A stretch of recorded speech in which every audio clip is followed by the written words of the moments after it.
All righty, welcome everyone. Thank you all for being here today. Again, this is our virtual Coyotes Connect with our Department of Housing and Residential Education. My name is Jonathan Gonzalez Montelongo. I use he, him pronouns. I am the Visitor Services and Events Coordinator in our Campus Tours and Visitor Center. I work with the Department of Orientation and Transition Programs. We're here to help you transition from obviously in your case from either a high school or a community college onto the university as you prepare to either be admitted or if you've been admitted. But we welcome you today. We're excited to show you what housing has to offer. And without further ado, I'm just going to turn it over, since we only have an hour with you all, to our Director of the Department of Housing and Residential Education, Mr. John Merchant, if you want to take it away. Thanks, Jonathan. Good evening, everybody. My name is John Merchant, and I serve as the interim director here at CSUSB for Housing and Residential Education. I use he, him, his pronouns, and we are really excited for you all to be here with us tonight to learn more about housing and some of the exciting things we have to offer for the 21-22 academic school year. I'm going to have my colleague introduce themselves so that you also know who will be presenting tonight. Good evening, everyone. My name is Holly Aller. I'm the Associate Director for Residential Education. I use she, her, hers pronouns. And I really work with our live-in full-time and student leader staff, do a lot around community building and helping make sure that students have what they need to be safe and happy and successful in our halls. So we have some information about the fall 21 academic school year that we're excited to share with you all. If you have any questions, feel free to pop them in the chat, or if you want to raise your hand and want to unmic yourself, we can also do some audio questions. But just a little disclaimer, I know we're all in the world of COVID right now. So some of our photos that we have to share in our presentation have folks without masks, and that was taken before COVID-19. But as you'll learn, one of the things about being on campus is that facial coverings are required. And it's likely that those will be continued to be required as we approach the fall semester. So keep that in mind as you see some of our visuals. But ultimately, we want to welcome you to the Coyote family. We're really excited that you have an interest in living on campus and want to be a part of the Coyote experience. Some of the things just to note about living on campus, students who choose to live on campus typically do better in school. They have higher GPAs and are likely to graduate quicker. Those who are on campus also have tons of support and resources available to them, whether that be directly in the residence hall community or here on campus. Access to resources and support is just right outside your door. We find that people that live on campus typically make lifelong friends through the residence hall experience, not only through classes, but also living together, whether that be in a living learning community or in a regular residence hall space. And lastly, as I mentioned before, being on campus, you're close to everything. You don't have to worry about the commute. You don't have to worry about traffic. You'll have access to the dining hall facilities and the rec center, the new student union that's being built right now. All of those things are convenient, accessible right here on the campus community here at CSUSB. So you may be curious, what is fall 21 going to look like? And we will be open. We're actually open right now. We have students living in Arrowhead Village and in University Village, our apartment communities. But for next year, we're going to have those 2 apartment communities open, and we're hoping to open Coyote Village as well, which is our traditional residence hall. We will be enforcing physical distancing measures, as well as having lower occupancy within our residence halls. And as I mentioned earlier, facial coverings are going to be required as a precaution for COVID-19 and just everyone's general health and safety.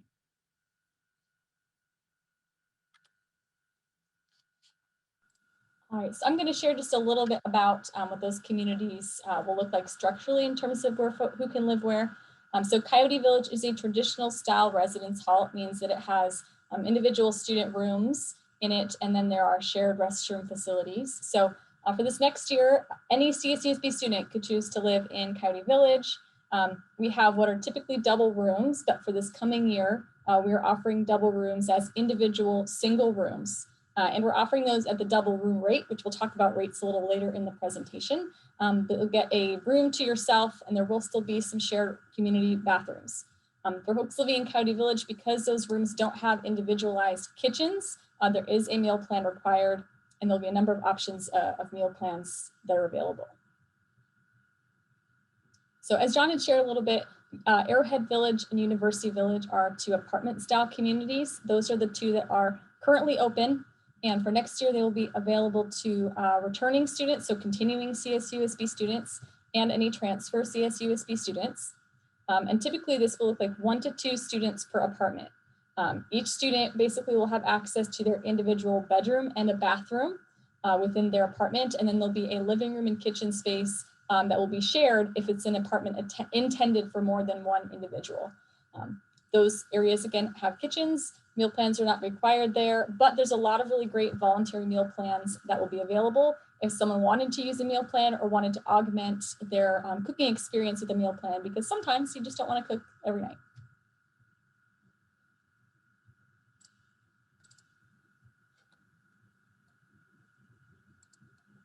All right, so you may be curious, what does it look like inside one of our residence halls? What do the spaces look like? What are the rooms like? We'd love to give people tours of our physical facilities. Excuse me. But due to COVID, we can't do that right now. So we do offer virtual housing tours. If you go to the csusb.edu/housing webpage and then click Getting Started, you will find the link to our virtual housing tours. And within that, you'll be able to go to the specific village that you are interested in pursuing. And I will do a little bit of a demonstration here. So if you wanted to go to, let's say, Coyote Village, you click on that residence hall community, and then you'll see all the information about Cajon Hall and Running Springs. And if you scroll down, you'll see these YouTube videos. And these videos you can click on, and you can do a 360 tour of the space. So you can see here, there's a desk. There's one of the beds in the room. There's a nice window. There's another bed and some storage underneath the bed. There's a desk over here, and then here's the closets. You can see what's inside the closets, and you can get an idea of what a bedroom in Coyote Village looks like. So we highly encourage you to check out the virtual tours for Coyote Village, University Village, and Arrowhead Village to get an idea of the spaces that we're offering for next year.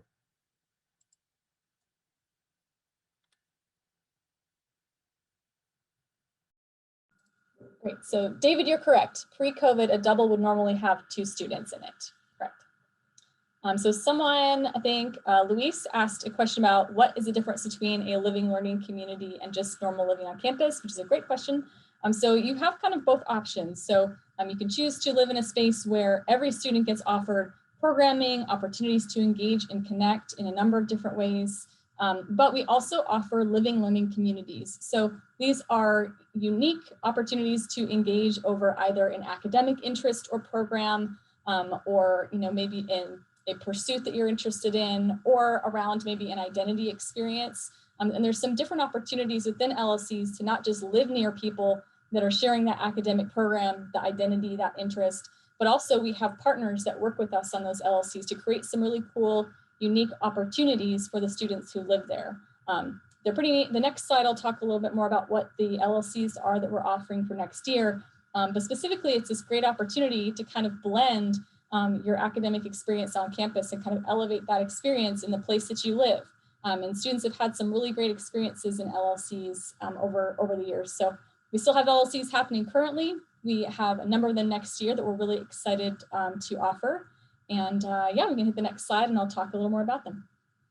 So for next year, we're offering for first-year students and any continuing students one called Be Well Yotes. So this is a wellness-focused LLC that looks at kind of 7 dimensions of wellness. We have a number of campus partners that work with us in that community. And really, it's taking time to focus on different aspects of wellness. So we've done a number of programs and roundtables. We've had events this year where we've dropped off baggies at doors to have some wellness activities that they've done as a group. And we're excited to see where this community goes. Be Well Yotes is new this year, and so we're excited to see what that second year looks like. Black Residential Scholars is one of our longer standing living learning communities. Again, it's an identity-based community where students live together and have connections to student and campus organizations around their identity. We have, again, first year opportunities and returning continuing student opportunities in Black Residential Scholars. We have our greenhouse learning community that's focused on multiple aspects of sustainability. So we have connections with our sustainability office on campus. We've done some cool programs such as going and doing a beach cleanup. And really that whole community can look at different aspects of sustainability. We have our Latinx Residential Scholars that also has, again, a first year and returning student component to it. Again, connecting around identity and some of our campus partnerships. Residential Honors Scholars is a specific program with our honors program. So I will say, in order to participate in Residential Honors Scholars, you have to be admitted and accepted to the University Honors Program. And that community, again, has first year and continuing student components to it. And what's unique is that program is housed in the building in Coyote Village where the honors program is also located. We have a program called Upstarters, which specifically is focused on entrepreneurship. We have a partnership with the entrepreneurship program to offer some really cool programming opportunities and chances to kind of, no matter what your major, you can be a part of it and learn about how can I be an entrepreneur? How can I start a business? How can I kind of leverage these ideas and interests I have?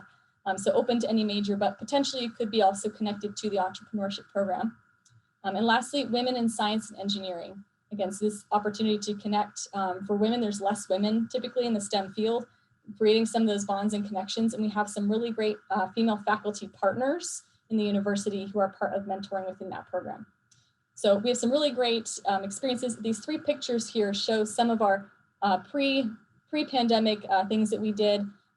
So the Women in Science and Engineering went to the Science Center in Los Angeles. Latinx has a traditional program where they take students to Alvera Street and interact and engage with the community. And Black Residential Scholars this last year had an opportunity to go to the African American Museum. So our goal is to provide cool opportunities, whether virtual or in person, for folks to connect around those topics and areas in whatever ways we can. Something that's new for this upcoming year that we're pretty excited about is that we have a couple of LLCs that will have coursework incorporated into them. So for Residential Honors Scholars, if you're part of the learning community, you will take 2 classes over the course of the year together. So you'll be in class with the folks you're living with. So it's a whole different opportunity to create a study group when you're in the same course. You can say, hey, do you remember what so-and-so said in class? So let's do this, let's talk about this. So Honors 1100 and Honors 1000 will both be classes, one in the fall, one in the spring, that honors students will take together. And Upstarters, the entrepreneurship program, will have their folks take a cohort class, Admin 1001. So, and that course is really focused on some basic introductions to entrepreneurship concepts, which is pretty cool. So we're very excited about that. These are great programs. I'd really encourage you to consider this. These are the kinds of programs you will not get living off campus, near campus.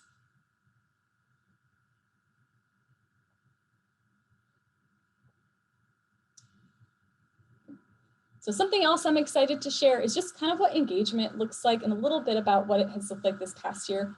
Obviously, we don't have a crystal ball to look at exactly what fall will look like yet. But no matter what, we have great community. We have a variety of levels of staff and students and student organizations to help create engagement in our communities. So we have multiple student leaders. We have resident assistants who live on the floors of folks and are there to both create programs and opportunities to engage, but also to help you out if you have a challenge like a roommate conflict or a safety concern. We have folks that are there to help. We have academic mentors that really help be responding to any academic, whether it's concerns or just maybe you're a good student, you just want some extra preparedness as you're navigating your transition. Our AMs are students who have strong academic records and are there to help mentor folks and connect them to resources. We also have full-time staff that live in our communities. So at any given point, we have multiple levels of folks who can help you if you're having challenges or concerns, or maybe you're just looking for different ways to engage or connect or access resources on the campus. So I want to give a few examples of some things that have happened this year, because, again, just because it's pandemic doesn't mean we're not doing things. We've had a ton of cool virtual programs. A couple I'd like to highlight. We did a speed friending where people came into a room and we had over 50 students come and engage, and basically we did some cool little activities, splitting into breakout rooms, encouraging people to meet new people, and that was really cool. Another one on here is we had a fall bake-along that was really successful. So we partnered with our food service provider, Yoti Eats, and students could sign up, and if they signed up to bake, they got dropped off a little package with all of the ingredients they would need to bake cookies. And then one of our faculty and residents, because we have a number of faculty who live in our halls who are also there to support you. One of our faculty and the chef from Yoti Eats talked people through on Zoom how to make cookies. So all these students were making cookies together at the same time and got to taste test these cookies and have this great experience. So again, I put a number of flyers up there just to see. We've had a lot of cool programs. We also have a form of student government within housing. So if you're familiar with ASI, or maybe your associated students in high school, we have the Residence Halls Association. So these are elected folks who both advocate for students and they create programming and community and other leadership opportunities within housing.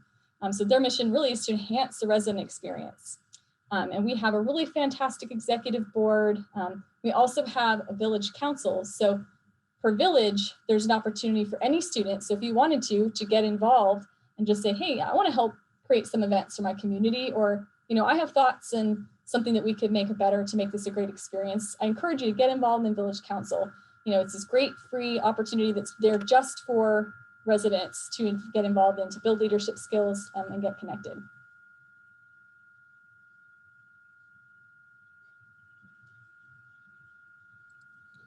So one of the things that we're getting a lot of questions about is just who's eligible to live in which communities. And so I dropped in the chat, just to reiterate what Holly shared earlier, Coyote Village is going to be available for first-year students, but also returning or continuing students and transfer students. And then Arrowhead Village and University Village are apartment communities, and those are available for returning students and transfer students.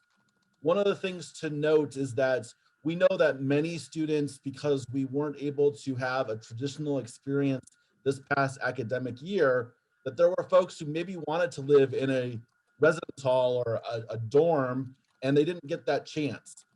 So that's why we're extending the opportunity for folks who are interested in that living environment to live in Coyote Village. Typically, Coyote Village is a first-year residence hall community. And that's where we typically house all of our first-year students. So we want to maintain that moving forward. There's a great opportunity to develop community, to be with your friends, to really have the freshman year experience in Coyote Village.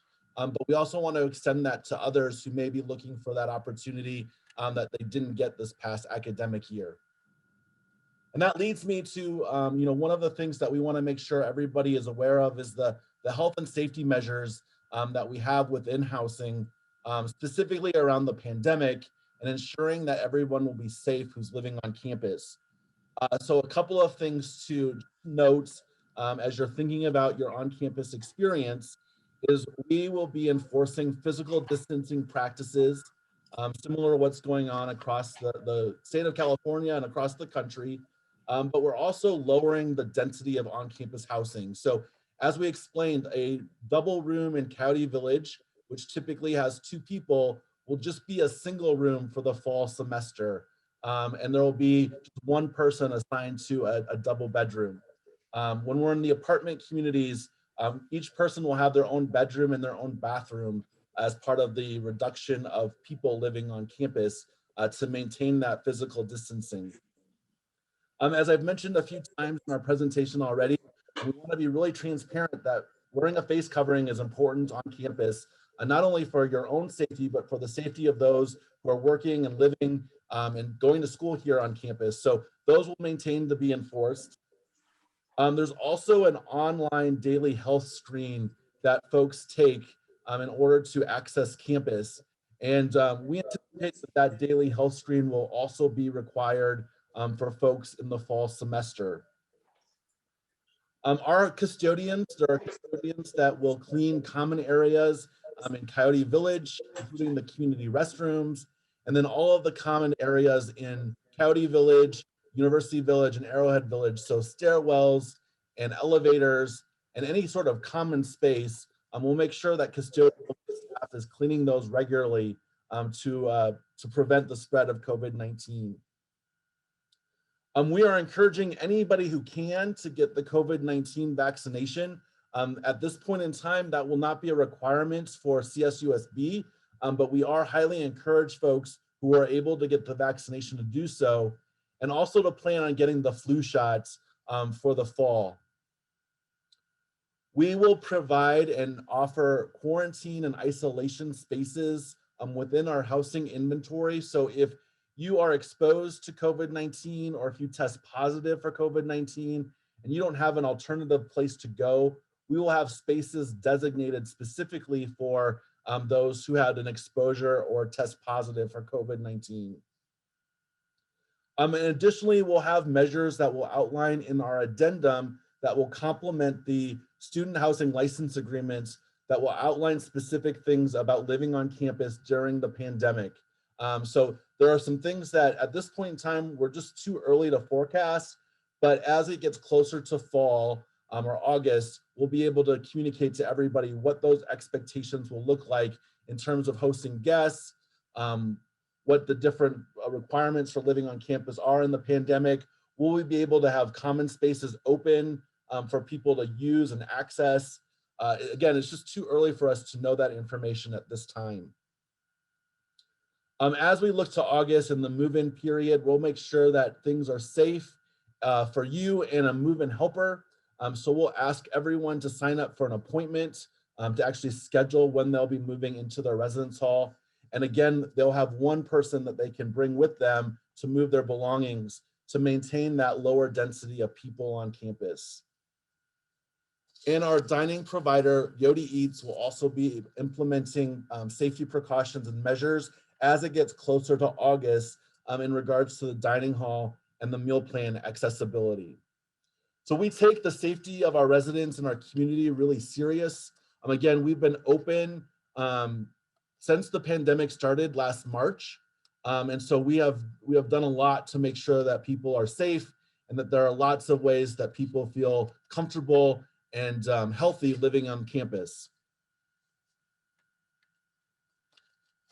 The other thing that we want to just share a little bit about is the Yodi Eats meal plan opportunity. So if you are a student who lives in Coyote Village, as Holly mentioned, those facilities don't have individual kitchens or kitchenettes. So a meal plan is required if you live in Coyote Village. And Yodi Eats is our brand new food service provider. They just started this past year. They're excellent. They're going to have some really great options for meal plans that will be able to be used not only in the Commons, which is our all you care to eat facility, but also across campus and other dining venues that may be open come fall 2021. So on this webpage here, you'll see the dineoncampus.com/CSUSB webpage, and that will eventually list all of the meal plan options that will be available, not only for our mandatory meal plans, but also for the voluntary meal plans that if you live in an apartment community, you may want to choose. Again, they have some really great options. They're gonna fit the needs of what you're looking for a meal plan, including dining dollars that can be used at the markets on campus, the little convenience stores that are throughout the CSUSB buildingscape. You'll choose your meal plan when you actually agree to your housing license agreement. So that's something that you won't have to do until you're actually signing for your room specifically. If you're wanting to purchase a voluntary meal plan, you'll go to this dineoncampus.com webpage and purchase a meal plan through Yodi Eats directly. They will handle all of the voluntary plans within their system.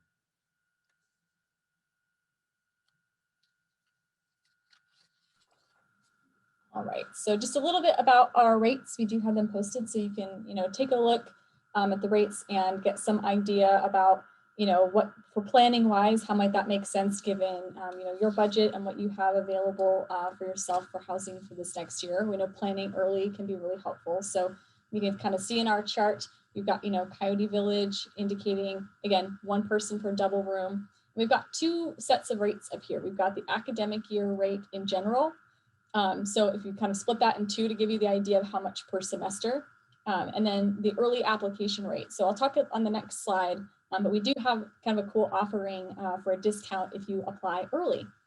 So again, you can see Arrowhead Village. We do have some apartments that house, apartments that house one person. So you can see kind of that general rate here. We don't have a ton of those spaces. They tend to fill up quickly, but we do have some that are available for one student. Most of our Arrowhead Village spaces will have two folks per apartment.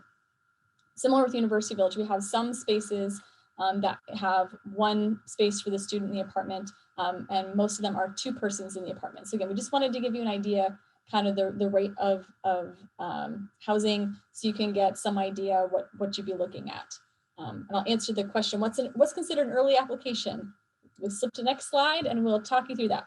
So early application rate, if you apply by 11:59 p.m. on Tuesday, June 1st, and that's part one. And then part two, if you complete your housing license agreement by 11:59 p.m. on Tuesday, July 20th, you'll receive a rent discount that's equivalent to 1 month of free rent. So if you remember back to that previous slide, actually, John, if you want to go back the one slide, you can see again that the third column is the general academic year rate. The early application rate shows you, again, if you apply by that June 1st date, and if you get your housing license agreement in by that July date, a pretty significant discount off of your housing for the year. So I would really encourage you to, apply early if you think you have interest in housing, to lock yourself into that early application rate. It's a great deal.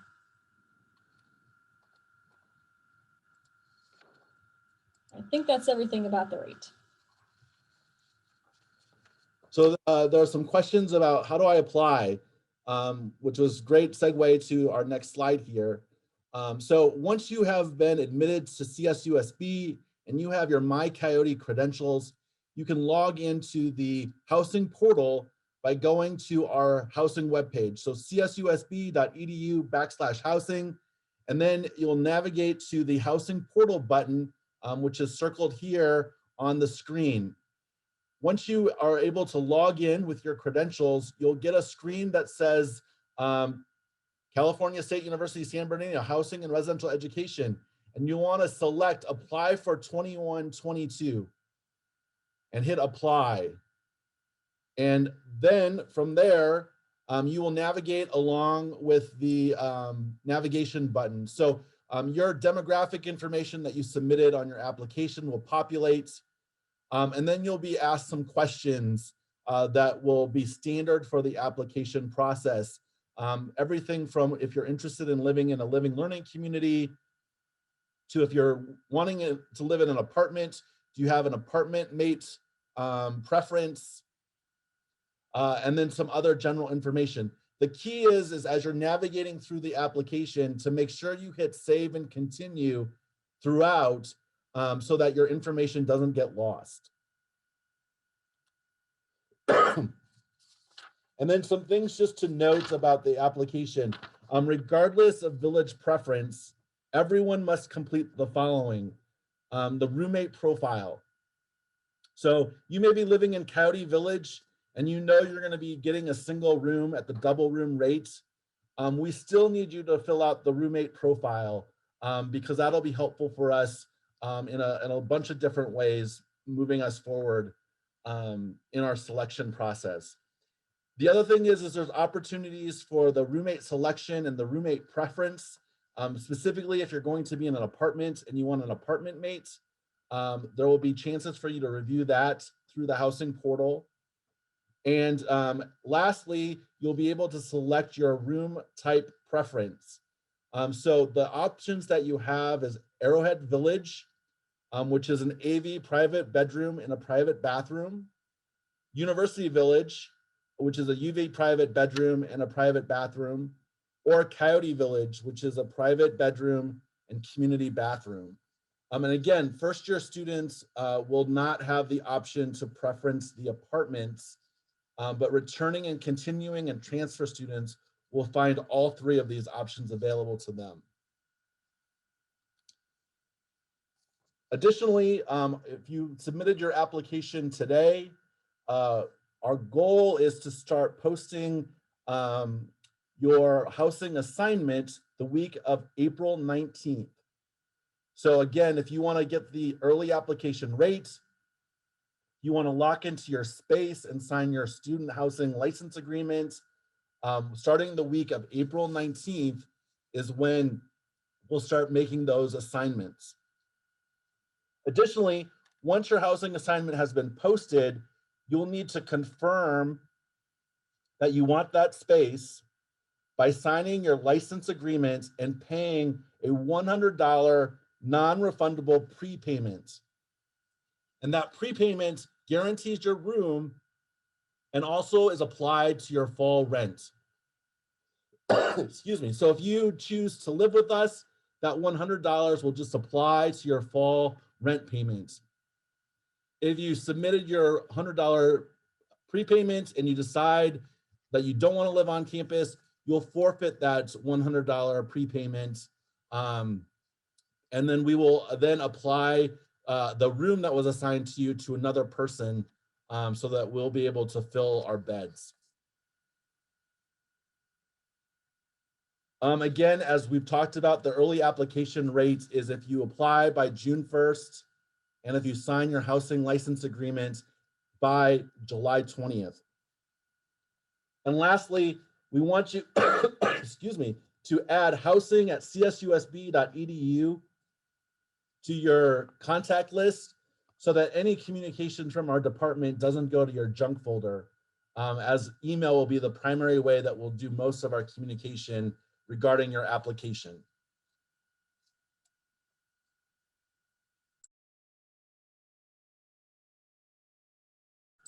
All right, so that's our general presentation. I think there's a few questions we may have missed in the chat as we're looking, but we wanted to provide some additional time to answer questions, even just verbally and not just typing them all out to you through the chat. So let's see here.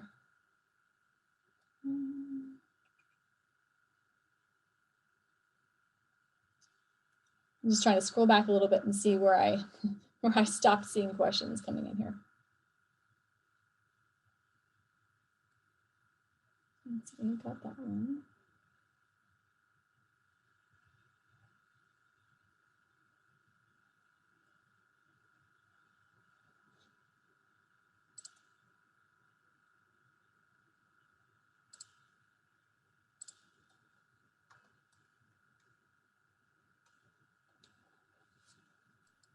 So it looks like there's some questions about how to make the payments. So a couple of things that we would advise you to do. One, we'd want you to check with student financial aid to see what aid is covered for your housing. And that would include your meal plan if you're living in Coyote Village. So what is your award package and what will be covered by financial aid for housing? And then we do our billing twice a year. So we'll bill in August and we'll bill again in January to cover the costs of the fall semester and the spring semester.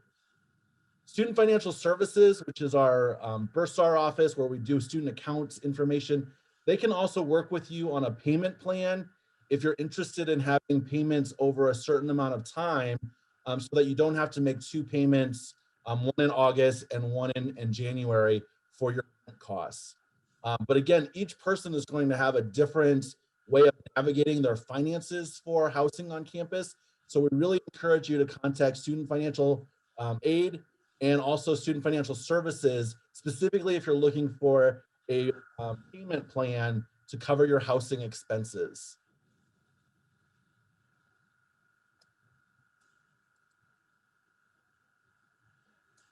So I see a question about a roommate.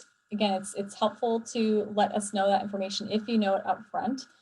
If you determine later on that there's someone you prefer to be a roommate, you can contact us and let us know. We do require both individuals to confirm with us that they would like to be apartment mates if that is if they're living in a community where that's available, right? So my example would be Coyote Village this year. It's one person per room. It would not be available to have a roommate in that space this year.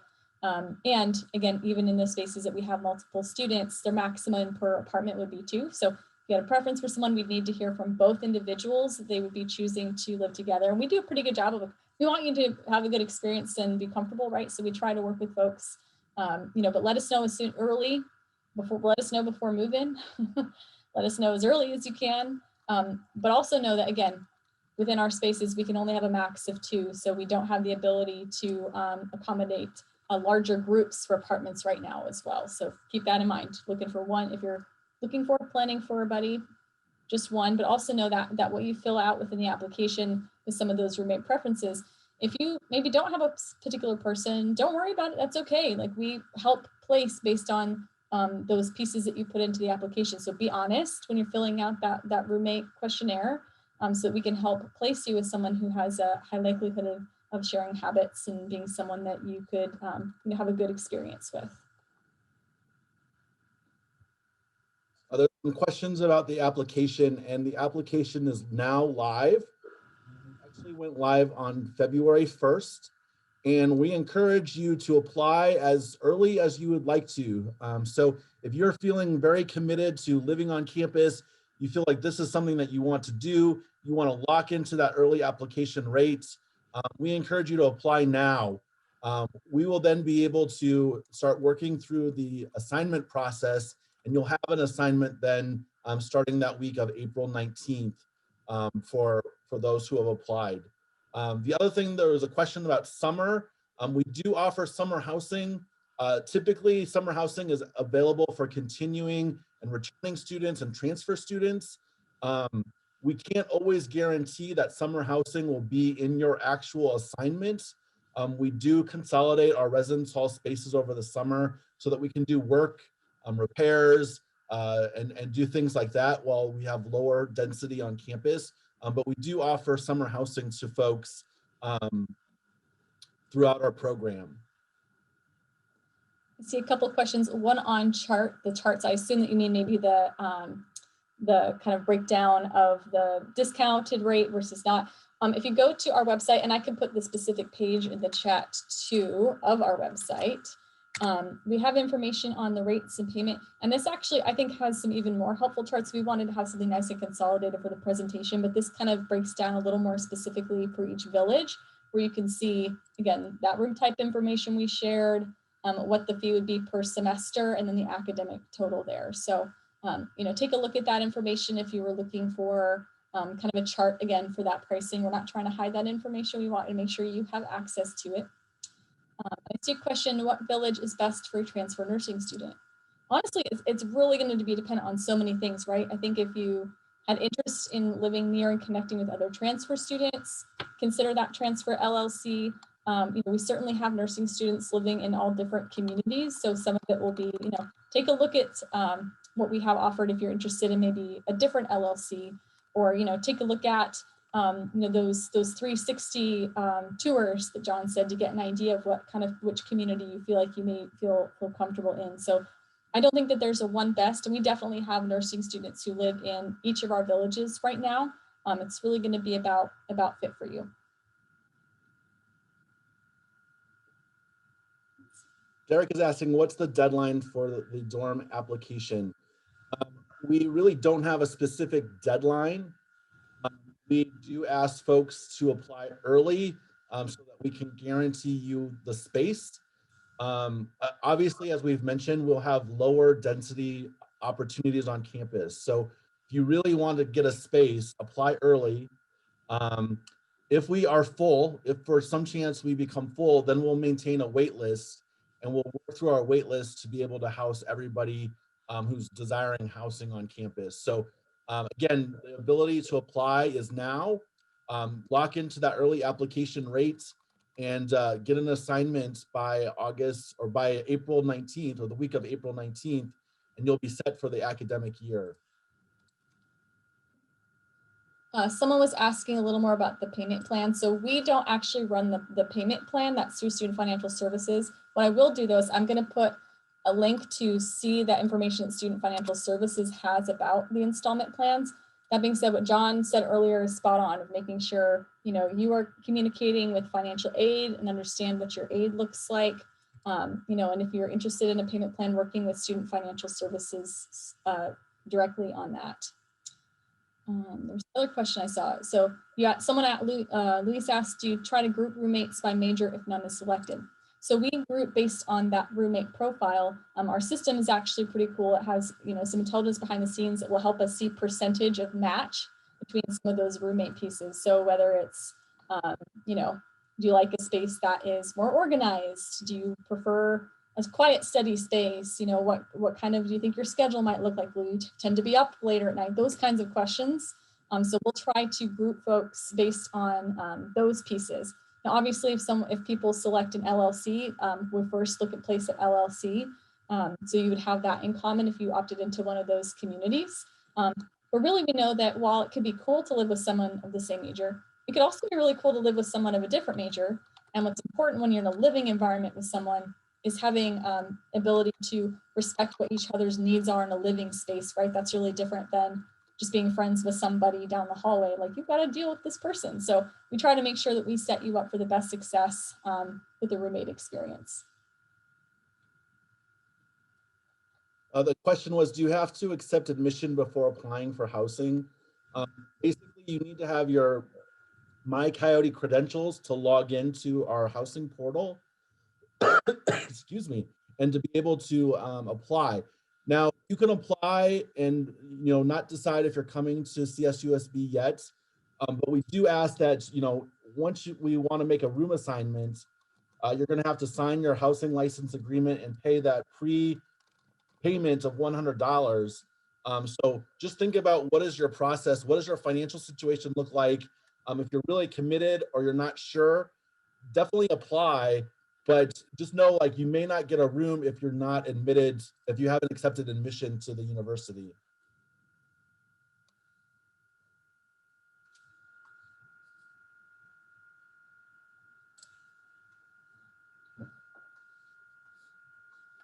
I have a couple direct messages. I'm going to respond to direct folks. So don't worry, I'll get back to you. Are there any other questions that folks have? Anything that would be helpful to know as you're thinking about on-campus housing?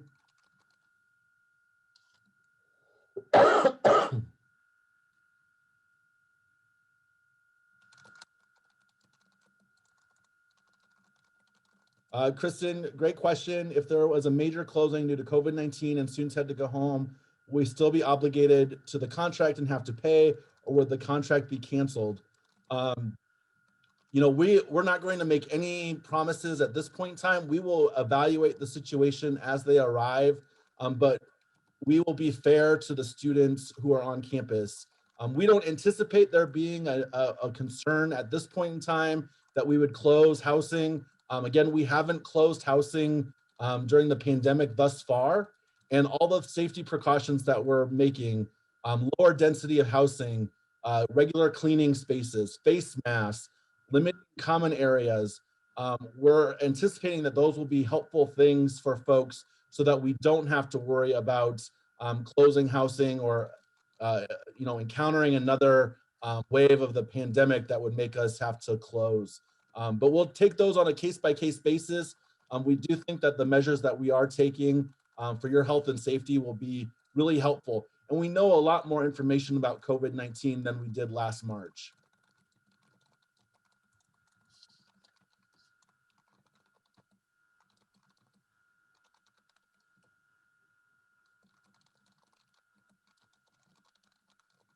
Is there a payment for parking? Yes.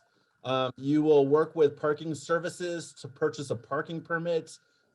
They typically have an academic year parking permit or a semester parking permit.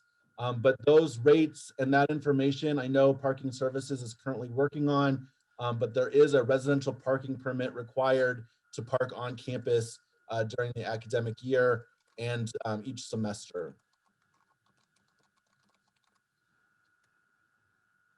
I just finished applying. How would I know my app got submitted? You should get an email confirmation sent to your My Coyote email account. that confirms your application was received. If for some reason you don't receive that notification, please email us at housing@csusb.edu with your student ID number and letting us know that you didn't receive a confirmation email, and we can verify in our system that your application was submitted.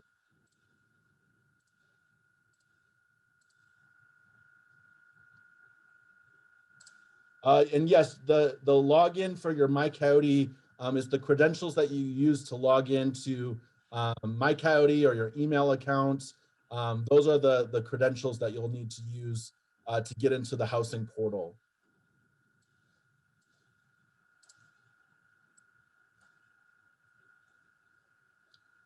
Well, on that note, we are so excited that you are interested in housing at CSUSB. It's a pleasure to be with you tonight. On this last slide is just some general information that you may find helpful. Our email address, housing@csusb.edu. Our website, we try to keep our website as current as possible with helpful information about the application process, about important due dates, all the information that you may find helpful as you're navigating living on campus.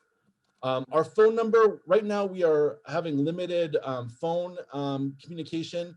So email is probably the best way to reach us, and we'll be able to get back to you. But if you do leave a message, someone will get back to you from our voicemail. And then we have different social media handles through Facebook, Instagram, and Twitter. So at CSUSBDHRE is our handle for those different social media accounts. We'd love to have you follow us and to learn more information about what's going on with our housing program. All righty, thank you very much, everyone. If there is anything that we might have missed, if you could just email again, housing@csusb.edu. Thank you all for coming. You're going to be receiving a survey in about 24 hours for all of those who attended. You can hold off on doing that survey if you're going to be attending any more of our Coyote Connect session throughout the season. But if not, please feel free to submit that survey and you'll be entered into a raffle to get a CSUSB pennant. So thank you all very much for coming, and thank you to Holly and John for this presentation. Have a good night, everyone.